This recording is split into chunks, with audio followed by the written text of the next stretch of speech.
Gombola esinze okwongera obujjumbize mu Luwalo eneesinga mu mwaka guno ejja kufuna pikipiki ku nkomerero y'omwaka.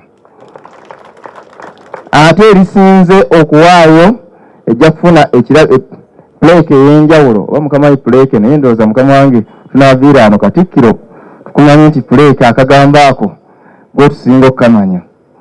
Essaza lya Buganda ebweru erisinze okuwaayo lijja kufuna ekifaananyi kya Kabaka n'ebbaluwa esiima. Ate essaza lya Buganda ebweru mu Uganda lijja kufuna ekifaananyi kya Kabaka ne bendera n'ebbaluwa esiima. Era n'omwami w'essaza eyasinga okukunga ajja kufuna puleeke, so nga n'omwami w'essaza eyasinga okuwaayo ogeraageranya ku bantu ajja kufuna puleeke.